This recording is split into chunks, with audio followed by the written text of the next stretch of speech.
regarde ça. Face à l'info, bonsoir à tous. Nous sommes ensemble jusqu'à 20h, 19h. C'est l'heure et regardez le sommaire ce soir.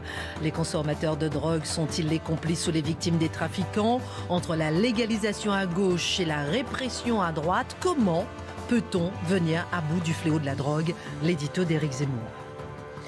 Selon l'étude menée par Harris Interactive sur les valeurs et les inquiétudes des Français, Emmanuel Macron applaudit l'ambition, le goût du progrès, la conscience civique des Français. Éric Zemmour nous dira s'il partage ce constat. Nous verrons, selon lui, si les Français sont déclinistes ou optimistes. Alors que la flambée de la dette peut affoler, les comptes publics de la France accusent finalement le coup mieux que prévu. Pourquoi? Grâce à la hausse des prix de l'immobilier, l'État, tel un rentier, a profité de la valorisation de ses actifs. Explication, Éric de Ridmaten. Le champion mondial de la conception de puces, une entreprise britannique, doit gérer une situation plutôt ubuesque en Chine. Dimitri Pavlenko nous raconte l'histoire de ce braquage industriel sous les yeux impuissants des propriétaires européens. Et puis le 2 septembre 1870, Napoléon III se rend lors de la bataille de Sedan. Il avait lui-même écrit une lettre en ce sens à Guillaume de Prusse. L'empereur est donc fait prisonnier, mais la guerre continue. C'est ce que nous raconte Marc Menon. Une heure pour prendre un peu de hauteur sur l'actualité avec nos éditorialistes et nos journalistes. On commente, on décrypte, on analyse et c'est parti.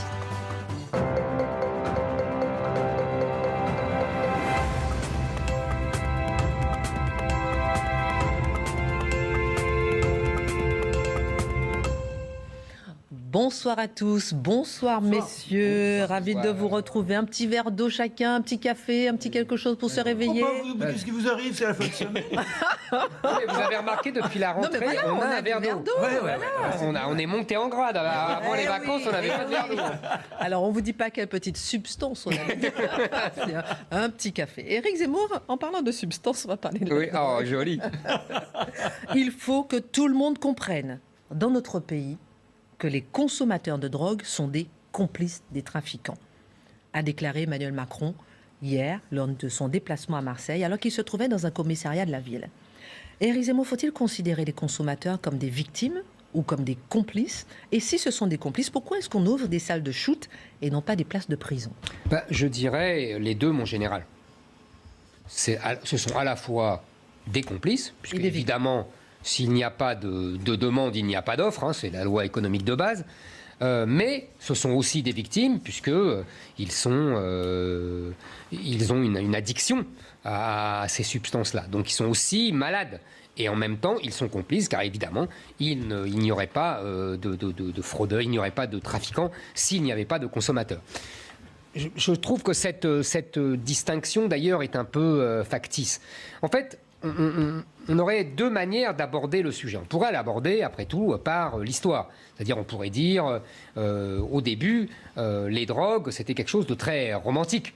C'était quelque chose qui touchait uniquement quelques rebelles dont nous parle de temps en temps Marc. C'est-à-dire Baudelaire, Verlaine. Vous voyez, c'était des gens qui, effectivement, touchaient à ces substances illicites et qui en profitaient pour avoir une nouvelle inspiration. Vous voyez, de Baudelaire jusqu'aux Beatles ou aux Rolling Stones. Il y a eu d'abord ça. La drogue permettait une espèce d'état second pour être plus créatif. Il y avait une aura assez romantique autour de ça. Et puis, petit à petit, on pourrait d'ailleurs citer les surréalistes qui justement l'avaient théorisé. C'est-à-dire, je suis dans un état second et j'ai la fameuse écriture automatique. Et vous voyez, et j'écris comme ça, le breton, Aragon, etc. Bon. Passons sur ce côté romantique et arrivons dans les années 60 où là, ça devient un phénomène de masse. D'ailleurs, c'est assez...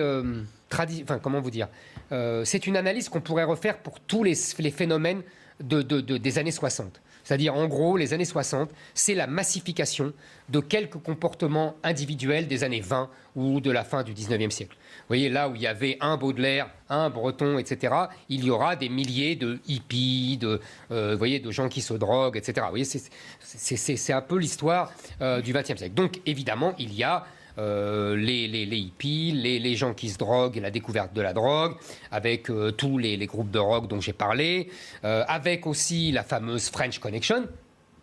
Il ne faut pas oublier, j'ai d'ailleurs une anecdote si ça vous amuse. Je me souviens quand j'étais chroniqueur de chez On n'est pas couché, on a reçu un jour un vieux de la vieille de la French Connection. Et il nous racontait, il avait écrit un livre, où il avait fait écrire un livre, de ses exploits dans les années 60-70.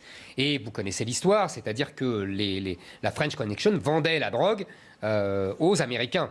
Et évidemment, on passait dans les coffres des voitures et on mettait sur les bateaux. On a tous vu des films là-dessus. Et lui, il l'a fait. Il était le chauffeur de la voiture avec la drogue dans le coffre, etc. Il nous racontait tout ça. Et il avait une gouaille à la Gabin. On avait l'impression que c'était Gabin ressuscité. Donc vous imaginez le type. Et à un moment, Ruquier lui dit, mais enfin quand même, vous n'aviez pas un peu honte, vous n'avez pas de culpabilité de vendre de la drogue comme ça qui allait rendre malade tous ces jeunes. Et là, il nous regarde et il nous fait cette réponse superbe. Il nous dit, ah non, je m'en foutais complètement, c'était des Américains. Et alors là, c'était extraordinaire. C'était vraiment la France de Gabin, quoi. Vous voyez, bref, passons. Donc la French Connection, et puis petit à petit, on connaît l'histoire politique, c'est-à-dire que Pompidou va aux États-Unis, voit Nixon, et Nixon lui dit c'est plus possible. Et là, Pompidou s'engage à mettre un terme à cette French Connection. Et effectivement, ils ont démantelé la French Connection, qui va être bientôt remplacée par les trafiquants de drogue maghrébins à partir des années 70, 80, 90. C'est toute l'histoire du film Le Prophète, qui est un film tout à fait emblématique de ça et qui raconte bien ce basculement où l'ancien chef des délinquants, des mafieux corses, est remplacé petit à petit par un petit maghrébin qui l'a pris sous son aile et qui va le remplacer. C'est toute l'histoire du trafic de drogue en France. Donc là, c'est vraiment, vous voyez, la partie là, on est devenu un phénomène de masse. Et pour bien préciser ce phénomène de masse, il faut quelques chiffres. On peut dire, par exemple, que c'est un marché qui a été évalué entre 3 et 4 milliards d'euros par an. C'est colossal. L'INSEE, depuis quelques années, comptabilise ses revenus dans le PIB global du pays. Cela coûte à l'État autour de 2,4 milliards. C'est-à-dire 1 milliard pour la répression et 1,4 milliard pour la prévention, les soins, les gens qui sont malades, etc. Vous voyez, c'est des sommes qui ne sont pas négligeables, c'est des sommes très importantes. D'après le journaliste Frédéric Ploquin, qui est spécialiste de cette question, il estime à peu près 240 000, 250 000 personnes qui en vivent. C'est-à-dire tous les trafiquants. Aujourd'hui en France. Aujourd'hui en France. Oui, bien sûr, pardon. Oui. Bien sûr, je précise en France, bien sûr. Vous voyez, c'est quand même beaucoup de monde. Des gens qui en vivent, qui sont trafiquants, qui sont nourrices, etc. etc. Donc ça fait quand même pas mal de monde. Et on a, si vous voulez, alors évidemment, le cannabis représente 80% de la consommation globale. On a à peu près 3,9 millions de consommateurs, dont 1,2 million réguliers. Évidemment, cette consommation touche essentiellement les jeunes. Entre 18 et 30 ans, c'est là qu'on a les principaux consommateurs. Après 30 ans, la plupart des gens arrêtent. Il y en a qui continuent, bien sûr, mais statistiquement, c'est un phénomène d'abord entre 18 et 30 ans qui est réduit ensuite. Ça ne veut pas dire que tout le monde arrête après, évidemment. Mais en tout cas, sur la statistique, c'est comme ça qu'on en tout cas établit les chiffres. Donc on a un vrai phénomène de masse énorme avec des revenus gigantesques, avec surtout un pourrissement d'innombrables cités et quartiers par ce trafic de drogue, avec des gens qui font la loi, qui sont surarmés, qui imposent leur volonté, qui imposent leur mode de vie, qui imposent même comme une frontière. C'est-à-dire que vous ne pouvez pas rentrer dans certains quartiers si vous ne montrez pas patte blanche aux représentants des trafiquants de drogue. Donc vous voyez, c'est un marché colossal et c'est une situation qui s'aggrave d'année en année. Entre la légalisation pour la gauche et la répression pour la droite, comment est-ce qu'on peut lutter efficacement contre ce trafic? C'est amusant ce que vous dites, parce que vous avez raison, dans les imaginaires politiques, on associe la légalisation des drogues, en tout cas du cannabis, à la gauche, et on associe une volonté répressive à la droite. En vérité, quand on réfléchit sur les 40 dernières années, la droite a renoncé à la répression et la gauche a renoncé à la légalisation.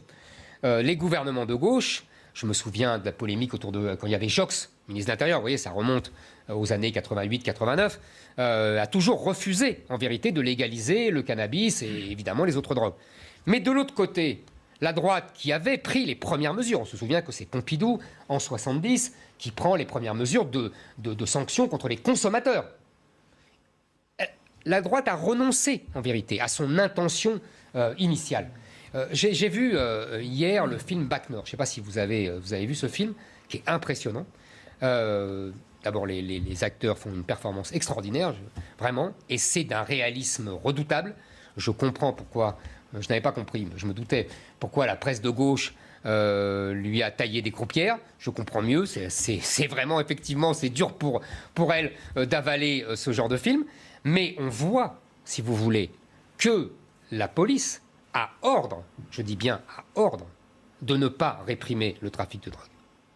On voit une scène absolument extraordinaire où il y a les trafiquants de drogue maghrébins devant l'entrée de la cité, avec les flics qui arrivent avec leur voiture, et le flic qui veut rentrer, qui veut poursuivre un trafiquant de drogue, et on entend la radio de la voiture de police dire ne rentrez pas dans la cité, rebroussez chemin, ne rentrez pas dans la cité. Et le trafiquant de drogue lui dit bah alors, tu rentres là, t'as pas entendu tes ordres?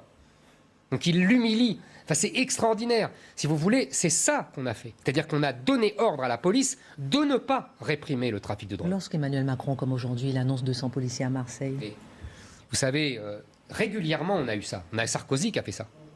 Et puis après, il a arrêté. Parce que certains lui ont dit que s'il y avait eu les émeutes de 2005, c'est parce qu'il avait commencé à réprimer vraiment le trafic de drogue. Moi, je pense que tout ça, c'est de la communication. Il n'y a pas de répression du trafic de drogue en France. C'est pas vrai.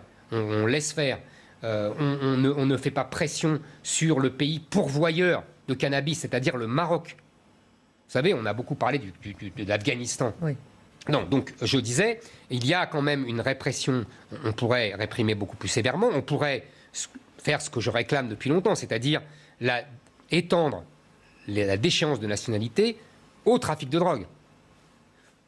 On a beaucoup de trafiquants qui ont la double nationalité, qui sont franco-algériens, franco-marocains, franco-tunisiens, franco-africains, sénégalais et autres. Donc on pourrait vraiment décider une déchéance de nationalité de masse et ensuite les expulser puisqu'ils seront étrangers. Vous voyez, il y a des mesures dures à prendre qu'on ne prendra pas. Qu'on ne prendra pas. Donc qu'on ne vienne pas nous dire qu'il y a une répression féroce. Ça, non, je n'y crois pas. Et pour la légalisation du cannabis, je vais vous dire, si on se refuse, c'est ce que je disais l'autre jour, si on continue à se refuser à une répression vraiment féroce, c'est la seule solution rationnelle. Maintenant, elle ne marche pas forcément. J'ai regardé, en Californie par exemple, je crois qu'ils avaient légalisé la marijuana, l'usage récréatif de la marijuana, et ils ont constaté que les recettes fiscales, qui sont un bon révélateur de la consommation, étaient 3 fois moindres que celles qu'ils avaient attendues. Et quand on lit... Oui. En Californie. Ouais, Californie. Quand on lit les explications, on voit bien les deux grandes explications. La première, c'est que les gens n'ont pas envie de payer de taxes et donc ils préfèrent continuer à acheter au marché noir. Et surtout, la deuxième raison, qui est, je crois, la plus importante, c'est que le taux de THC, le principe actif, le principe actif, il est en baisse lorsqu'on légalise le cannabis. Voilà, il est plus faible parce qu'on se dit, évidemment, pour des raisons de santé publique, il faut éviter les effets secondaires, etc. Voilà. Et donc les consommateurs ne veulent pas de ce cannabis Light. voilà, light, c'est pas mal, et blonde, comme on dit avant, comme les cigarettes brunes et les cigarettes blondes. Et donc ils continuent d'acheter au marché noir. Donc vous voyez, il faut reconnaître, il faut être humble, il faut reconnaître qu'il n'y a pas de solution facile, que c'est un phénomène de société gigantesque qu'on pourrait interpréter pendant des heures et des heures sur le mal-être contemporain, sur les frustrations, sur l'obsession de la consommation, de l'avoir et non pas de l'être. Enfin, vous voyez, sur l'éclatement des familles. Enfin, je veux dire, vous voyez, chacun voit midi à 14h et chacun d'ailleurs est légitime. D'un côté, on dira c'est parce que les familles sont éclatées et on est légitime. De l'autre, on dira c'est cette société de consommation, vous voyez, etc. Et on est légitime aussi. On pourrait discuter des heures sur les causes, les causes philosophiques, sociologiques, etc. C'est une discussion très vaste. Maintenant, moi, j'essaye de m'arrêter aux considérations les plus rationnelles et les plus matérielles. Deux remarques. La première, c'est qu'il y a des trafiquants français, il faut quand même le souligner. Il y a des trafiquants européens. Non, je suis pas. On a beaucoup parlé du trafic maghrébin et africain. Il faut quand même le souligner. Même la French Connection, c'était aussi ça. Ah, c'était des Français, des Corses le plus souvent. Et ma deuxième remarque, c'est que vous nous avez fait un petit aveu. Mais ça fait longtemps, les Corses. Oui. Vous avez fait un petit Ce aveu. monsieur, il doit être mort d'ailleurs, parce que moi, c'était il y a 10 ans déjà. Oui, il était déjà vieux. Il y a eu Zampa, entre autres. Bien sûr, mais il y a eu des trafiquants de drogue, des Corses, évidemment. Je vous dis, c'est le film Le Prophète. Oui. On le voit bien. On voit bien le grand remplacement, si j'ose dire, mafieux. Et vous nous aviez dit le grand remplacement. Ben oui, mafieux. Il rentre toujours par là, il remplace. Il passe toujours par la non, mais fenêtre c'est exactement ça. C'est une plaisanterie, évidemment. Oui, mais c'est exactement ça. On voit bien dans ce film. Je ne sais pas si vous avez vu ce film. Oui, je l'ai vu. C'est magnifique à voir. Violent aussi. Au début, le corps, c'est vraiment splendide et triomphant. Et à la fin, les Maghrébins ont pris la place. C'est pour ça que je dis ça. Et autre chose, vous avez fait une petite remarque, vous avez fait un petit aveu une fois aussi dans cette émission, que vous étiez contre la légalisation, et vous avez dit que vous aviez changé d'avis. J'ai dit, moi vous savez, j'essaye de réfléchir. Oui. J'essaye de me remettre en question, de ne pas m'enfermer dans mes certitudes. On est tous plus ou moins enfermés dans nos certitudes, surtout quand on avance en âge, mais on peut essayer d'être bousculé. Non, j'ai réfléchi, et c'est ce que je vous ai dit. À partir du moment, soit on essaye vraiment une répression féroce. Certains me diraient d'ailleurs, même cette répression féroce ne servira à rien. On me dira, en Iran, on les pend, et pourtant il y a quand même du trafic de drogue. C'est possible, encore une fois, je n'ai pas la vérité révélée. Donc je dis, dans un premier temps, je veux essayer une répression féroce, parce que je maintiens qu'en France, en tout cas, c'est ce que j'ai dit, on y a renoncé depuis 40 ans. Bon. Et ensuite, c'était notre centre de notre discussion d'il y a plusieurs mois, je me dis, s'il n'y a pas de solution, autant légaliser, puis on verra bien. D'ailleurs, j'ai vu dans les sondages qu'une majorité de Français sont favorables à la légalisation du cannabis. C'est quand même un phénomène... Vous venez de nous dire qu'en Californie, étant donné qu'on diminue le taux, etc. Mais mon cher Marc, je reconnais que ce n'est pas simple. Vous voyez, parfois, j'ai des idées simples, j'espère pas simplistes, mais au moins je sais où je vais. Là, c'est compliqué, donc je reconnais que c'est pas simple. Eric, voilà. Ensuite, ma dernière question. Vous me donnez une idée. Oui. C'est vrai que j'entendais sur CNews un magistrat qui disait que c'est très compliqué d'appliquer les peines parce que souvent les juges eux-mêmes consomment du cannabis et que c'est compliqué d'aller. Voilà. Non, mais je l'ai entendu. Mais c'est pas impossible. Non, c'est pas impossible. Vous avez des juges qui doivent. C'est un peu. Non, ça touche toutes Dimitri, ça touche tout. Dimitri, ensuite ma dernière question. Rapidement. Ça touche toutes les classes de la société. J'aurais deux remarques, c'est qu'en fait, les trafiquants, malgré tout, ils payent quand même une forme de TVA, c'est les saisies, et c'est de l'ordre de 20% du trafic. On est à peu près au taux de TVA. Mais moi, je pense que faut pas être binaire, répression ou légalisation. Si vous légalisez, il faut continuer à combattre les produits de contrebande, parce que c'est ça, c'est que le cannabis devient en partie de contrebande, et ça ne peut fonctionner que dans les deux sens. Mais c'est vrai que le taux moyen de THC saisi par les forces de l'ordre, depuis 20 ans, le taux moyen n'a cessé de monter. Maintenant, vous avez du cannabis à 30% de poids de THC, ce sont des drogues dures à ce niveau-là. Et oui, absolument. C'est plus du tout les joints des années 70. Il y a quand même un point. Non, mais c'est vrai. Moi, pour une fois, je suis complètement d'accord avec Macron. Oui. C'est-à-dire la responsabilité des individus. Des consommateurs. Oui, le consommateur, c'est-à-dire que quand on achète, quand on entretient un trafic, à chaque fois qu'on fait quelque chose dans la vie, arrêtons comme des gosses qui nous roulons par terre si on n'a pas nos désirs qui s'exécutent. Alors là, ça vous fait pas une politique publique de dire ça? Mais non, c'est quand on est président de la République, je suis pas désolé. Philosophiquement, je suis d'accord, mais quand on est président de la République, quand on parle de quoi qu'il en coûte pour sauver des entreprises, eh bien, moi, si on se veut donner les moyens, c'est quoi le quoi qu'il en coûte de la répression, de la guerre contre la drogue? C'est quoi le quoi qu'il en coûte? On va jusqu'où, hein? Rappelez-vous Samia Ghali qui disait il faut faire intervenir l'armée. Est-ce qu'il faut aller jusque-là face à des gens qui sont armés? Enfin, vous voyez, il y a un prix à payer extrêmement lourd que je ne pense on ne mesure pas dans la lutte contre. Je suis tout à fait d'accord avec Dimitri. C'est ce que j'ai essayé de définir tout à l'heure. Des mesures qui ne seront jamais prises par Emmanuel Macron. Même si on peut remettre en cause, et philosophiquement et juridiquement, les consommateurs. Je vous dis, c'était la loi de 70. Elle a complètement été abandonnée. Alors en France, Éric Zemmour, certaines substances comme l'alcool, le tabac, qui peuvent devenir des drogues, sont autorisées. Tandis que d'autres, comme le cannabis ou l'ecstasy, sont interdites. Comment est-ce qu'on peut justifier cette barrière morale et légale entre ces différentes substances ? Je dirais plusieurs choses. D'abord, je ne mettrai pas dans le même sac l'alcool, le tabac et les drogues. Je pense que le vin est différent. On peut s'arrêter, on peut boire un verre de vin. C'est pas la même chose que fumer des cigarettes. On peut fumer un joint par semaine. Hein. Il y a plein de gens qui se... Ah oui. Ouais, c'est vrai. Mais alors vraiment... il y en a peu de gens, moi, je pense, qui font ça.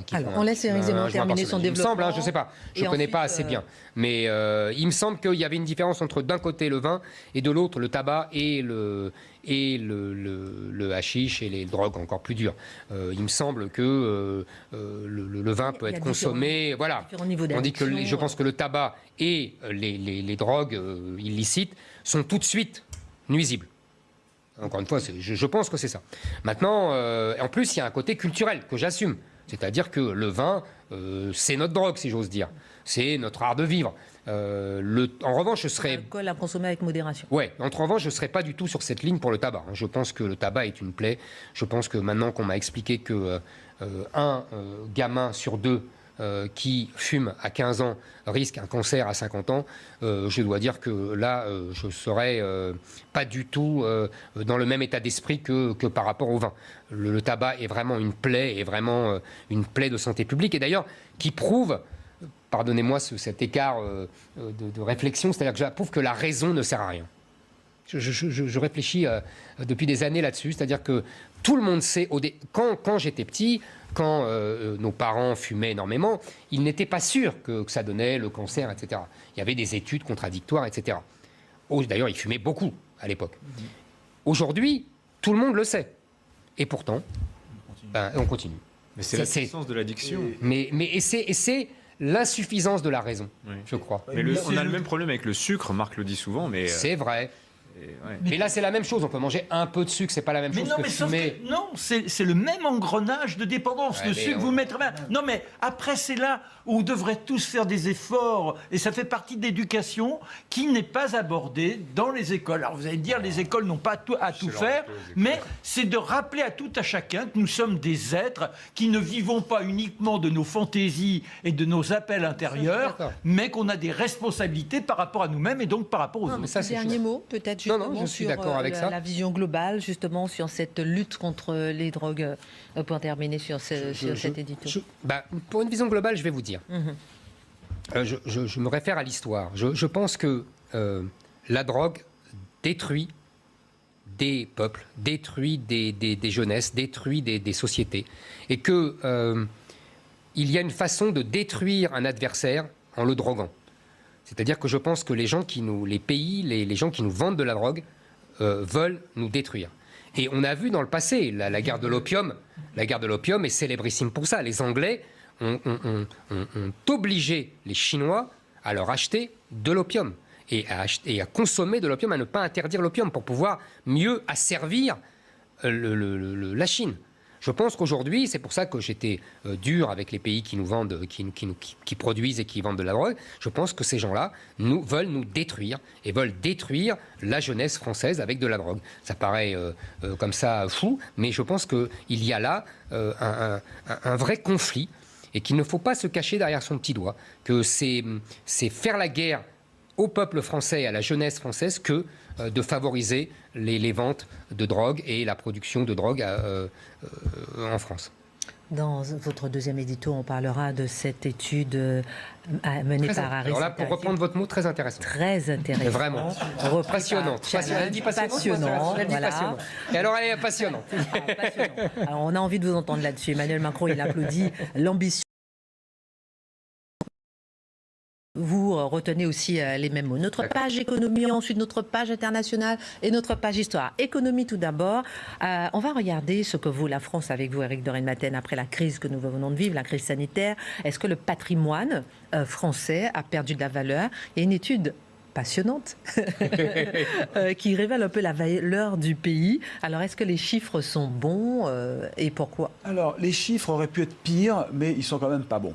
Parce que, si vous voulez, c'est une étude qui est réalisée chaque année par un ancien magistrat de la Cour des comptes, François Écal, et la FIPECO, ça s'appelle son institut. Et en fait, l'étude prend en compte tous les actifs patrimoniaux de l'État. C'est-à-dire ce qui appartient à l'État, c'est les routes, les bâtiments, les forêts, les logements publics. Et on ajoute les actifs financiers, les réserves financières. Ça, c'est ce qu'on appelle l'actif. Mais, alors ça serait très bien s'il y avait que ça. Mais le problème, c'est qu'il faut retrancher les dettes, les charges à payer, les dépenses à venir comme les retraites. Et là, c'est comme une entreprise. Vous avez un bilan, un actif, un passif. Hop, ça s'écroule. Et le problème, c'est que ça se dégrade d'année en année parce que, effectivement, la France est trop endettée. La France a trop de coûts divers et variés. Et donc, la valeur de la France patrimoniale, j'entends, est en train vraiment de s'écrouler. Alors, selon l'étude, le patrimoine est évalué à 8,2% de la richesse du pays, c'est-à-dire le PIB. 8,2%. C'est vraiment pas énorme quand on pense. Si on fait le calcul, le PIB, c'est 2300 milliards. Enfin, c'était 2300 milliards en 2020. 8,2%, ça fait 188 milliards. Ça vous dit rien peut-être, c'est vrai que les chiffres, ça ne veut pas dire grand-chose. Mais si vous voulez, si vraiment l'État vendait son patrimoine, il reste, et qu'on soustrayait les dettes, etc., il ne resterait plus que 188 milliards nets. Donc c'est quand même pas énorme. On a parlé de 100 milliards du plan de relance. Vous vous dites finalement, c'est pas considérable. Alors, si on a limité la casse, je le disais, vous le disiez, c'est parce que le prix de l'immobilier, les terrains ont augmenté. Et ça a sauvé donc le patrimoine public, le patrimoine donc de la France. Mais ce qu'il faut voir, c'est que chaque année, donc la valeur de la France perd sa puissance. En 1995, le patrimoine français représentait 28% du PIB. 28% du PIB en 95. Je le répète, en 2020, 8,2. Et si on remonte, alors je ne remonte pas, mais en 2007, là, on avait atteint un pic, c'était 58%. C'était juste avant donc la crise financière. De 2008. Et c'était dû simplement parce qu'il y avait une meilleure gestion de la France était en meilleure santé, donc il y avait vraiment un patrimoine qui était considérable. Donc en 2007, le PIB était à 2000 milliards, j'ai regardé, donc la France valait plus de 1000 milliards. En tout cas, le patrimoine public français était évalué à 1000 milliards. Je le répète aujourd'hui, 188 milliards. Ah oui. 6 fois moins. Et comment on s'est écroulé comme ça? Eh bien, on s'est écroulé parce que les dettes ont augmenté. C'est à cause de ça. C'est dû à la crise économique et la crise financière. Parce que je le répète, on prend dans le passif les dettes et tout ce que la France, les retraites, le déficit de l'assurance chômage, ce que coûte la Sécu, etc. Alors, maintenant... Est-ce que ça ira en s'arrangeant? Alors, ça ne va pas aller en s'arrangeement. Ça, je vous le dis tout de suite. Parce que, bien entendu... dans les optimistes ou les déclinistes. Oui. Ça ne va pas aller en s'arrangeant. Parce que il faudrait vraiment que la France fasse une cure d'amaigrissement pour que ça s'arrange. Et que si elle s'en est plutôt bien sortie avec la crise, c'est parce que la France avait trop emprunté. Vous savez, hier, on disait qu'elle avait peut-être trop dépensé ou trop emprunté. Et comme elle a trop emprunté, elle a placé de l'argent de côté sur des comptes, et donc ça a été pris dans les actifs, ce qui fait que ça a permis de limiter un petit peu la casse, plus l'immobilier. Alors, je vais vous dire une chose qui peut être intéressante, c'est que la France, pourtant, a des beaux joyaux, elle a un beau capital, elle a des châteaux, elle a énormément de biens qui valent une fortune, qui sont même invendables, comme le château de Versailles. Mais là, je vais vous citer une étude, et je vais finir par là. Le Cercle de l'épargne avait fait une étude il y a quelques mois pour justement voir la valeur carrément de la France. Combien vaudrait la France? Alors là, parce que si on vendait la France, c'est un joli pays, il y a une belle situation en bord de mer, avec les montagnes au sud-ouest et à l'est. Bon, vous voyez, un climat agréable. Donc voilà, on vend la France comme un bien immobilier. Alors là, si on regarde, eh bien, l'INSEE, c'est une étude de l'INSEE, elle a calculé que cela représenterait 8 années de PIB. Donc la France vaudrait 15 milliards. En 15 000 milliards. En 2005, ce n'était que 5 ans de PIB. Donc vous avez vu, ça veut dire que la France a pris de la valeur. Et pourquoi elle a pris de la valeur? Parce que vous avez là dedans le patrimoine privé. Le patrimoine, et c'est ça qui est monté en puissance. Aujourd'hui, à qui appartient la France ? À 75% aux ménages français. C'est ça, les particuliers détiennent 75% de la valeur de la France, si on vendait la France, 17% aux entreprises non financières, 5% à des sociétés financières, et l'État n'a plus que 3%.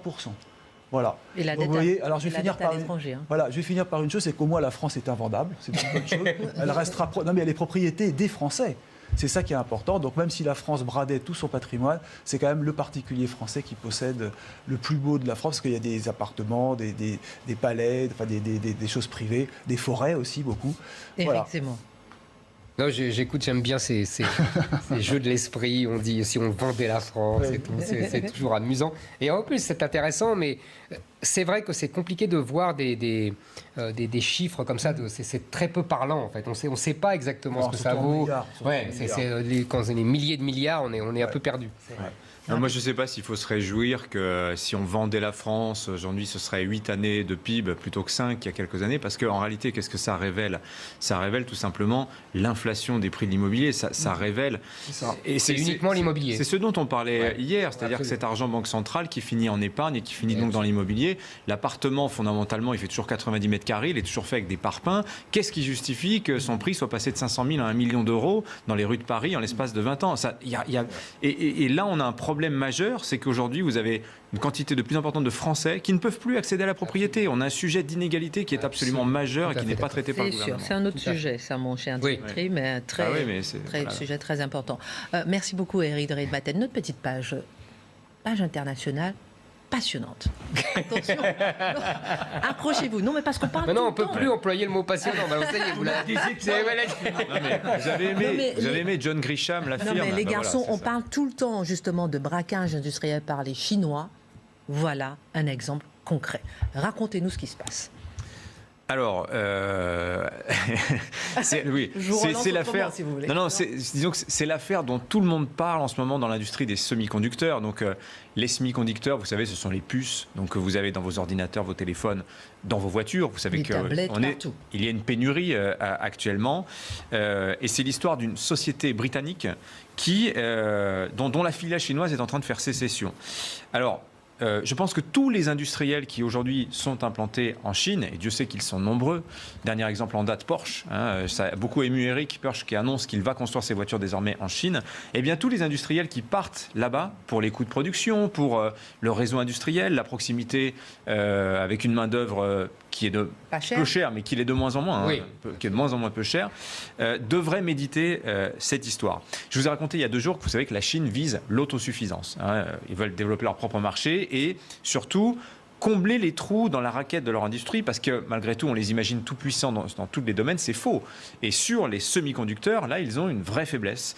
Rappelez-vous, Donald Trump, il y a 3 ans, les premières sanctions qu'il prend à l'égard de la Chine, qu'est-ce qu'il fait ? Il interdit aux grandes entreprises américaines, fabricants de semi-conducteurs, donc les Intel, les Qualcomm, ces sociétés-là, de vendre leurs puces aux Chinois. Et là, évidemment, il tape là exactement là où ça fait mal, parce que dans le top 10 mondial des producteurs de semi-conducteurs, il n'y a aucun Chinois.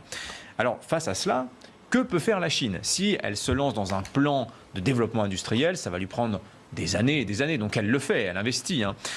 Mais il y a un moyen plus rapide d'y arriver. C'est de tricher, c'est de voler. Et l'histoire que je vais vous raconter maintenant, c'est exactement ça qui est en train de se produire.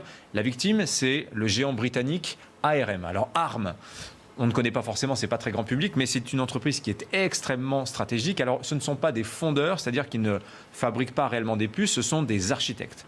Ils dessinent des systèmes qui sont ensuite vendus comme des plans. Ils conçoivent, conception de puces. Voilà, ils licencient la propriété intellectuelle de leur travail à peu près tous les fabricants de matériel, les fabricants de téléphones, comme Apple par exemple, qui viennent ensuite combler le système avec cette fois leurs puces ou des puces assemblées par d'autres constructeurs.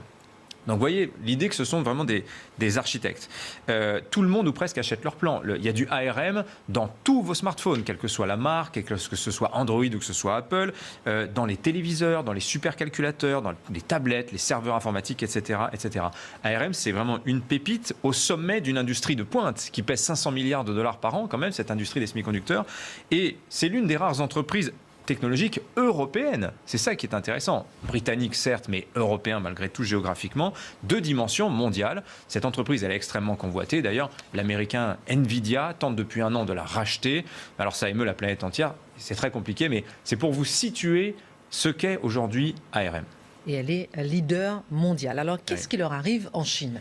Eh ben, comme toutes les grandes entreprises, je vous l'ai dit, ils se sont dit, mais comme on ne peut pas passer à l'écart du gigantesque marché chinois. Donc en 2018, ils décident d'y créer une filiale. Mais vous savez, en droit chinois, si vous voulez vous implanter chez eux, vous n'avez pas le choix. Il faut prendre un partenaire local, créer une co-entreprise et céder surtout la majorité du capital à votre partenaire chinois. On crée donc ARM China avec des investisseurs chinois qui prennent 51% du capital, donc majoritaire. Mais rapidement, les Anglais vont découvrir que le patron d'ARM China est un voyou. Il s'appelle Allen Wu et il consent des remises à certains de ses clients si ses clients investissent dans son fonds personnel. Alors là, les Britanniques s'indignent, on réunit le conseil d'administration et on vote à une écrasante majorité son éviction. Seulement, le Allen Wu reste. Et pourquoi reste-t-il ? Parce qu'il a un atout-maître. Il possède le sceau de l'entreprise. En Chine, le sceau, vous savez, c'est l'équivalent de la signature officielle. Si vous êtes détenteur du sceau, je veux dire, vous avez beau être actionnaire, avoir 80% du capital de l'entreprise, si vous n'avez pas le sceau, vous n'avez aucun pouvoir. Donc Allen Wu, concrètement, fait ce qu'il veut. Et là, les Anglais, évidemment, commencent à paniquer. Ils vont stopper tout leur transfert de technologie à ARM China, mais c'est déjà trop tard. Et désormais, la société se présente sous un nom chinois. Elle a absorbé la propriété intellectuelle, développe désormais ses propres lignes de produits à partir des technologies britanniques, de la maison mère. Ils ont l'exclusivité des licences en Chine. Et les Anglais, évidemment, ont protesté auprès des autorités chinoises qui n'ont pas dit grand-chose. Pourquoi ? Parce il y a des entités publiques au capital d'ARM China dans ces fameux 51%. Donc voilà, vous avez là, c'est un braquage, c'est le braquage industriel du siècle que je viens de vous raconter.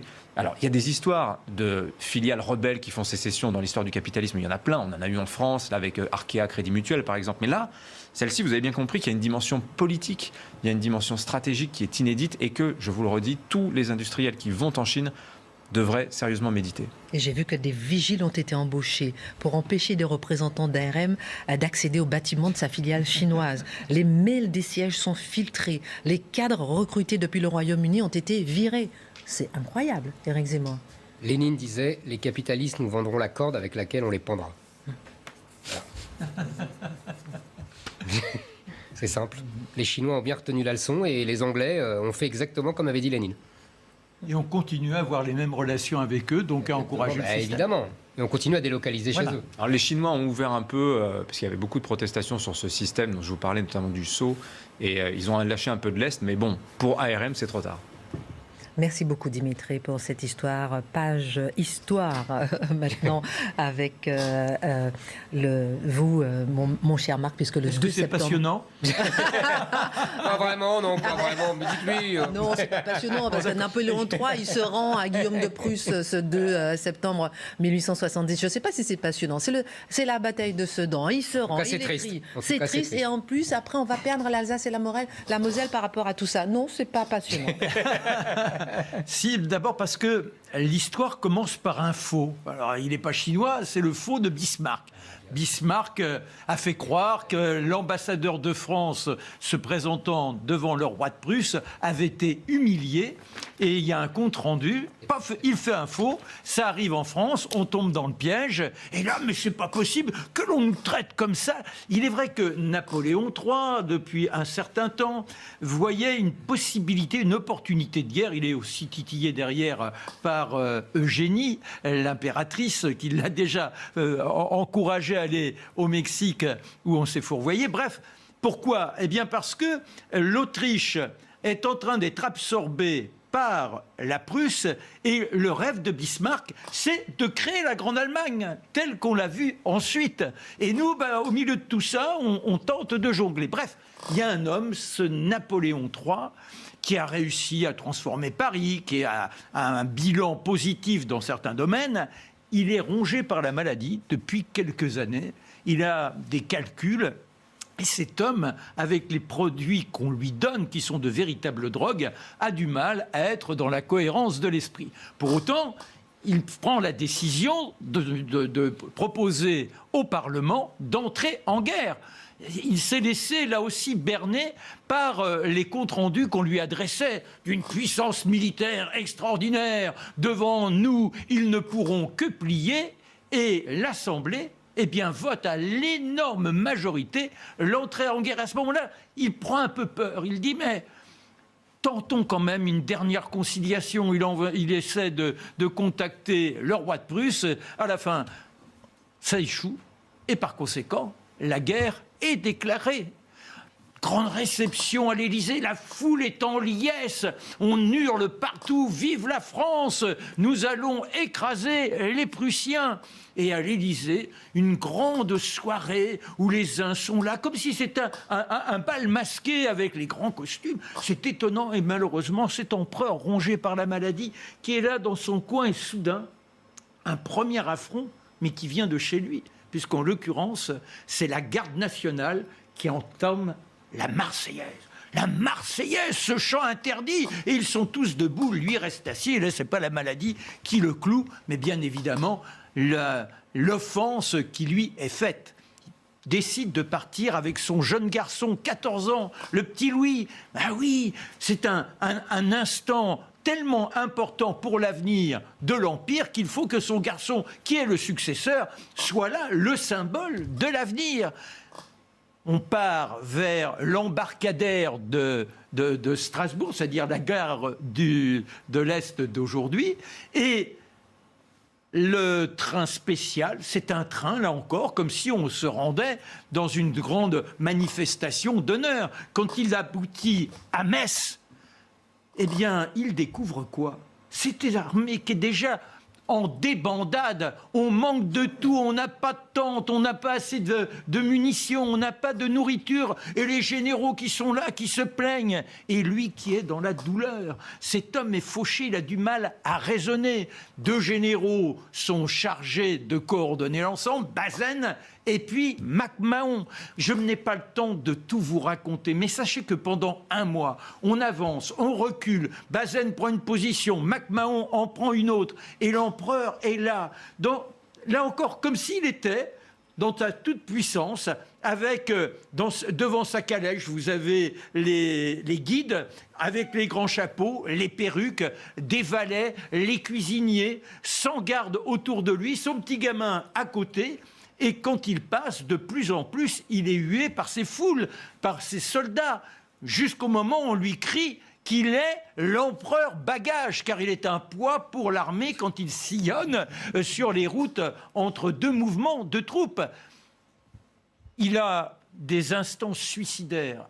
On le voit par exemple se dresser, apprenant que les marsouins veulent montrer que la France est vaillante, ils sont menés par MacMahon. Et bien là, le matin, il se pomponne, il se maquille, il met son plus bel uniforme, ses médailles, et il se présente au front comme si il désirait mourir. Il va rester 4 heures comme ça, à aller et venir. Autour de lui, c'est l'hécatombe, les uns et les autres s'effondrent, et lui, miraculeusement, reste debout.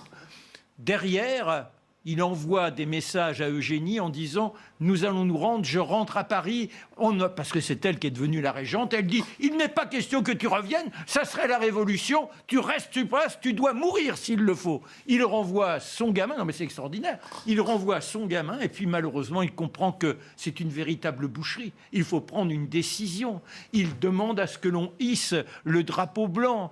Sauf que MacMahon a été blessé, a nommé un nouveau général. Eugénie a décidé que ça en serait un autre. Les 2 généraux sont en rivalité. Un qui dit oui pour le drapeau blanc, l'autre dit non. Et lui finit par dire « C'est le drapeau blanc, c'est quand même moi l'empereur ».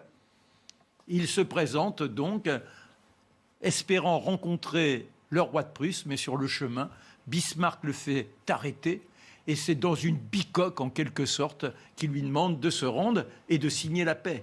Il dit « Je vous rends mon épée, mais je ne peux pas vous promettre la paix. L'empereur vient de choir, il ne reviendra jamais dans la capitale, il est prisonnier, mais la guerre, elle, va continuer plusieurs mois, avec le sinistre bilan que vous avez annoncé en préambule. La perte de l'Alsace-Moselle.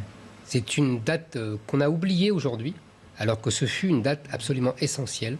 Pour la première fois depuis des siècles, la France était vaincue par un pays tout seul. D'habitude, la France avait, pour être vaincue, que ce soit Louis XIV, Napoléon, il fallait toute une coalition européenne. Là, pour la première fois, depuis vraiment des siècles, on était écrasé par une armée d'une seule nation. Et vous savez, Victor Hugo n'en a pas dormi pendant des nuits. Renan a fait une dépression nerveuse. Tous les grands intellectuels français qui étaient très germanophiles en ont fait vraiment... Michelet, on dit que Michelet en est mort quelques temps plus tard. Ça a été et Karl Marx et Engels ont sablé le champagne parce qu'ils étaient contents de la victoire allemande et ils pensaient ainsi que leur thèse au sein du mouvement ouvrier écraserait les thèses de Proudhon, le français. Donc vous voyez, c'est un événement historique qu'on a parce qu'évidemment depuis il y a eu 14, il y a eu 40, donc on a oublié. Mais en fait c'est un essentiel, c'est vraiment la marque du déclin français. C'est-à-dire pour la première fois, la France ne dominait plus militairement en Europe. C'est le début de l'hégémonie allemande qui va faire toutes les guerres à la suite. Merci beaucoup, mon cher Marc. Merci. Qu'est-ce qui vous fait rire? Est-ce que vous avez dit mon cher Marc? Non, c'est lui qui a raconté quand même. Voilà, j'ai bien compris. Ah, mais j'ai bien compris. Mon cher Éric Zemmour, Oui, il y a une étude qui vous plaît là. C'est une étude Le cœur des Français, trajectoire et perspectives partagées par les Français en 2021. Alors, cette étude menée par Harris Interactive le mois dernier pour le magazine Challenge s'est donnée pour mission de sonder le cœur des Français en se penchant sur leurs valeurs, leur attachement au progrès, ainsi que leurs inquiétudes sur le climat, l'immigration, le chômage. Éric Zemmour, vous avez examiné les résultats de cette étude. Qu'est-ce que vous en pensez? Qu'est-ce que cela dit des Français? Est-ce qu'on peut dire qu'ils sont déclinistes ou optimistes? Alors, soyons honnêtes, quand j'ai regardé cette étude vraiment attentivement, c'est une grosse étude, il y a beaucoup de choses, il y a beaucoup de chiffres, il y a beaucoup... J'ai tout un... Oui, absolument. Moi aussi, j'ai étudié ça cet après-midi. Et que j'ai lu le texte d'Emmanuel Macron qui voulait en faire une analyse. Je me suis dit qu'en fait, comme d'habitude, on pouvait faire dire ce qu'on veut aux chiffres. Parce que ce qu'il a vu, moi, j'ai vu exactement le contraire. C'est-à-dire ? Ça ne veut pas dire que j'ai raison, ça ne veut pas dire qu'il a raison, ça veut dire que chacun voit avec son regard et sa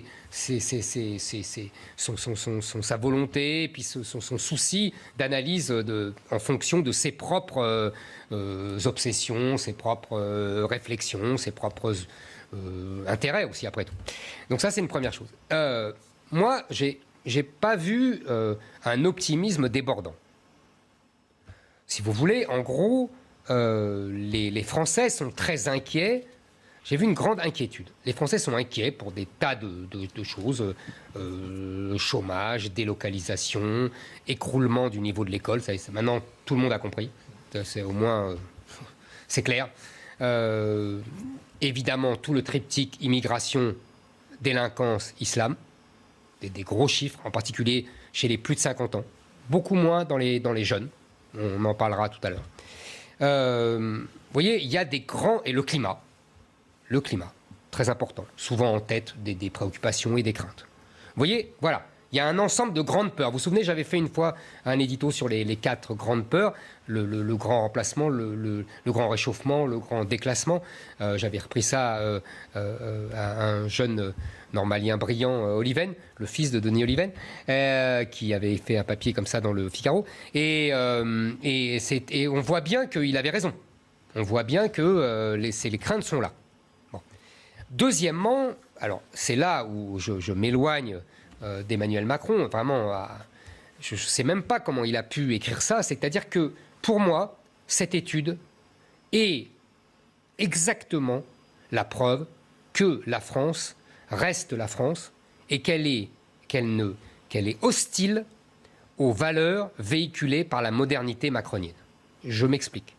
Quand on demande aux Français quelles sont les valeurs les plus importantes, j'ai noté. Respect, honnêteté, loyauté, entraide. Extraordinaire. On aurait demandé ça en XVIIe siècle, on aurait eu la même réponse. Enfin, c'est la France chrétienne et, je dirais, républicaine socialiste. Voilà. C'est les deux Frances, en fait, qui ont dominé la France depuis la Révolution française et même avant. On a les mêmes valeurs des deux. C'est extraordinaire.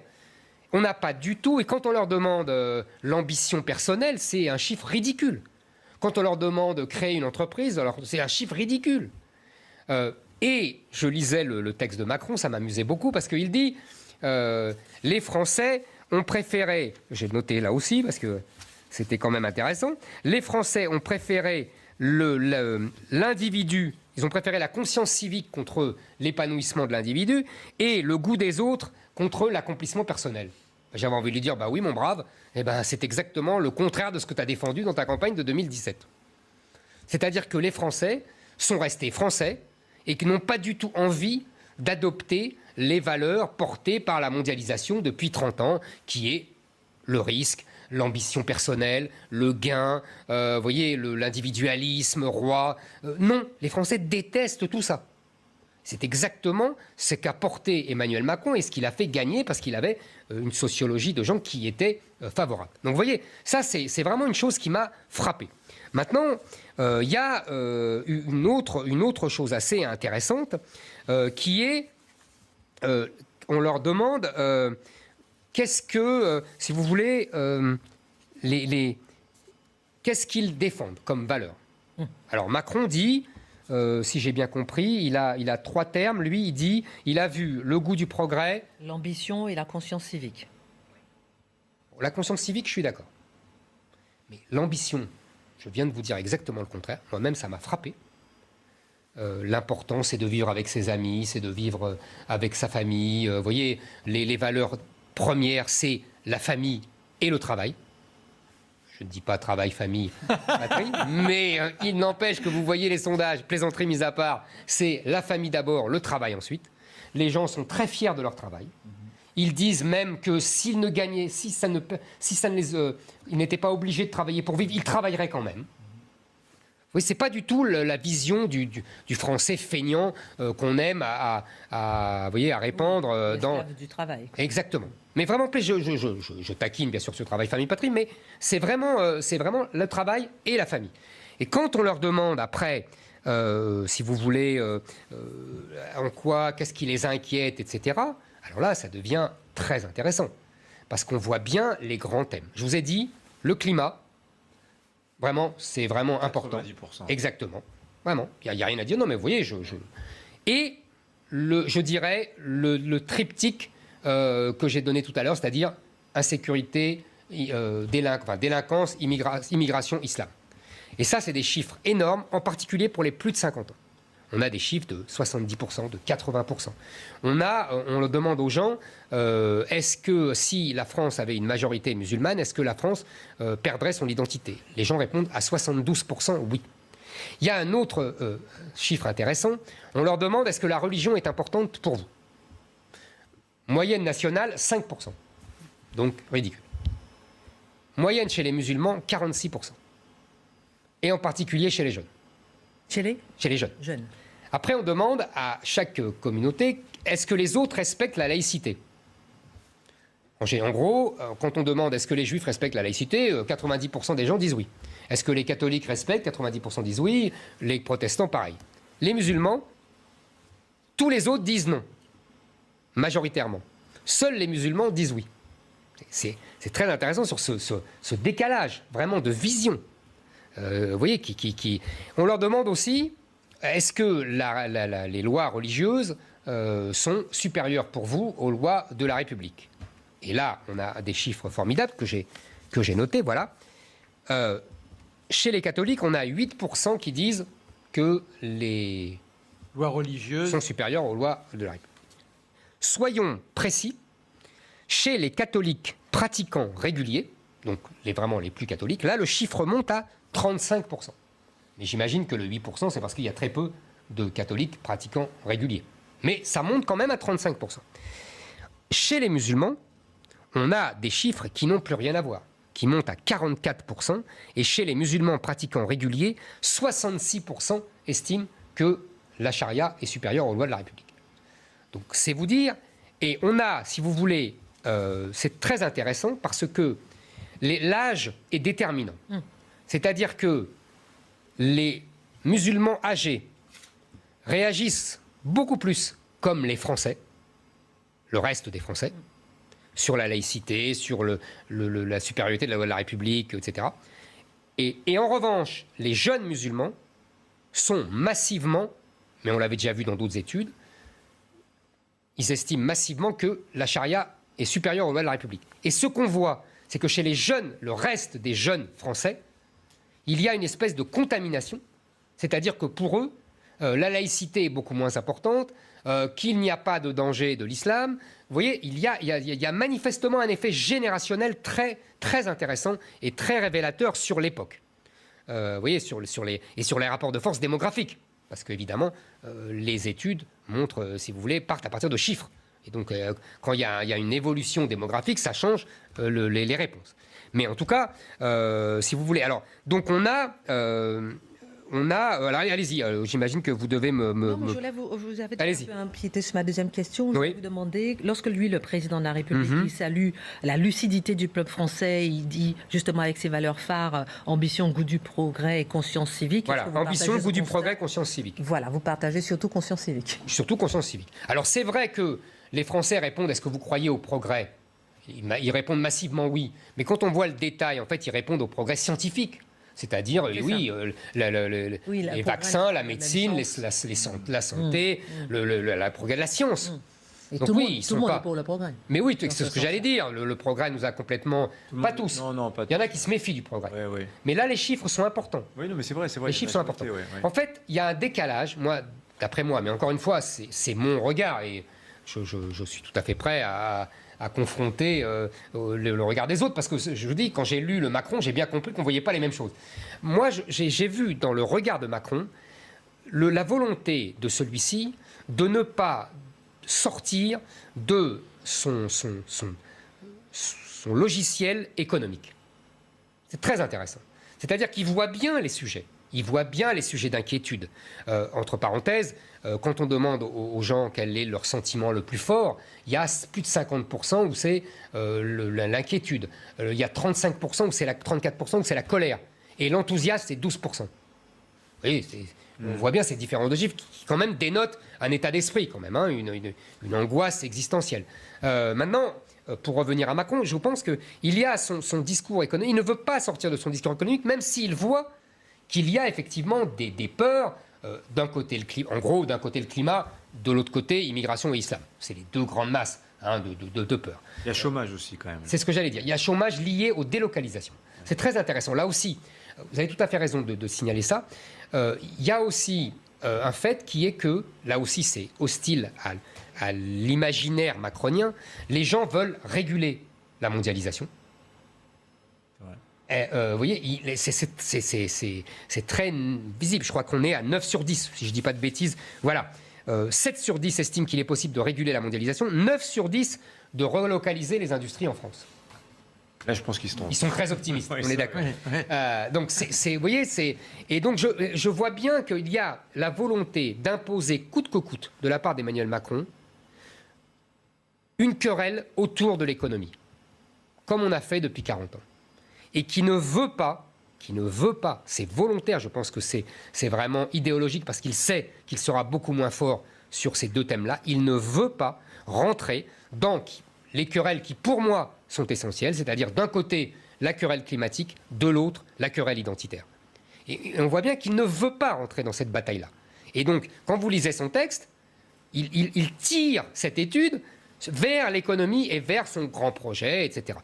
Dernière chose qui n'a pas dû lui faire plaisir, lui, le grand Européen, les Français se foutent de l'Europe comme de leur dernière chemise. C'est impressionnant. C'est pas nouveau, hein, non plus. Les chiffres sont ridicules. Et ils deviennent importants quand on demande aux gens qu'est-ce qui bloque et qu'est-ce qui ruine et qu'est-ce qui handicape la France. Alors là, on a l'Europe qui remonte brusquement et on a la classe politique. C'est un désaveu terrible.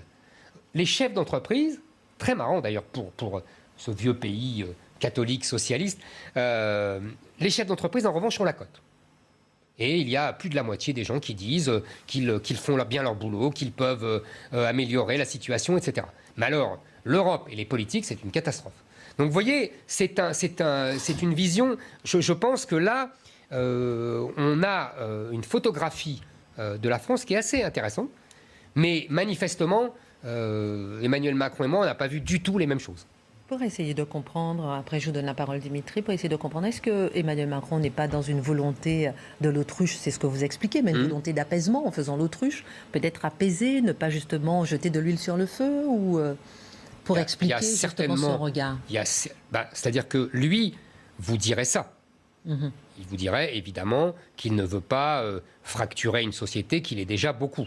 Moi j'appelle ça de la lâcheté. Mais on peut appeler ça de la mesure, vous voyez, on peut toujours défendre une position. Moi, j'appelle ça de la lâcheté. Maintenant, et je pense de l'aveuglement. Mais en vérité, ce n'est pas de l'aveuglement, c'est volontaire. C'est-à-dire qu'il voit bien les sujets, il a bien lu l'étude comme moi, donc il sait très bien lire, il a bien compris l'étude, mais il ne veut pas. Et il ne veut pas surtout que la campagne politique arrive autour de ces thèmes. Parce que là-dessus, il est sur la défensive. D'abord parce que ce ne sont pas ces thèmes. Et il a fait son succès en 2017 sur une espèce d'optimisme économique, de dynamisme, etc. Et donc il voit bien que si on vient sur des thèmes qui ne sont pas les siens, il risque d'être en grande difficulté. Donc c'est une habileté politique aussi. Dimitri, ensuite Marc, et j'ai une dernière question. D'abord, moi j'adore ce genre d'études. Le Cevipof en produit très souvent, notamment. Alors, Absolument. il y a un effet photographie à l'instant T, parce qu'on voit que effectivement. La santé, j'en ai même pas parlé. Voilà. J'ai fait exprès parce que le Covid, évidemment. Il a dit instant T, il n'a pas dit santé. J'ai fait exprès parce qu'évidemment, il y a le Covid, il y a la santé. Non. J'ai mis de côté parce que c'est conjoncturel. Oui, voilà. tout à fait. Mais par exemple, le sujet sur la mondialisation, enfin, ce sont des paramètres qui bougent un peu selon la tendance de l'époque. Moi, je retiens quelque chose de très important, et je pense qui est un peu souligné par Challenge, c'est il y a un repli sur soi, mais très marqué, très frappant des gens à travers cette étude. Par exemple, dans leur rapport à l'argent, on comprend que les gens considèrent que l'argent est émancipateur parce qu'à ce moment-là, on n'a plus besoin de la société, de la solidarité nationale. Et vous savez, il y a l'archipel, on parle beaucoup de l'archipel français, de Jérôme Fourquet. Il y a une archipélisation au niveau individuel, au niveau familial. Et je pense que ça, c'est un vrai sujet parce qu'il y a une sorte de délitement du lien au sein de la société. Les gens se considèrent, sont en quête d'une autonomisation par rapport au reste de la société qui, moi, je trouve, dans le rapport à l'argent, notamment... Éric Zemmour. Pardonnez-moi, Dimitri, j'ai pas vu ça du tout. Au contraire, j'ai vu même vraiment ce que je disais au début, c'est-à-dire on cherche les autres. Les amis, la famille, la société. Proche, le cercle de proximité. proximité. Oui, mais au-delà, je vous assure, il y a vraiment. Alors là, je suis d'accord avec Macron. Il y a un engagement civique incroyable. Alors, vraiment, j'ai vu ça. Marc Menant, remarque, et ensuite Éric de Rijmaten. Il faut corréler le fait que les politiques aient une très mauvaise image, et puis cette notion d'économie, parce que les politiques sont tous pour ce courant économique. Il y a une adhésion sur cet économisme libéral. Non, mais surtout faire de l'économie le seul sujet querelle politique. Ça fait 40 ans, vous avez tout à fait raison. On ne renforce... oui, depuis la gauche, non.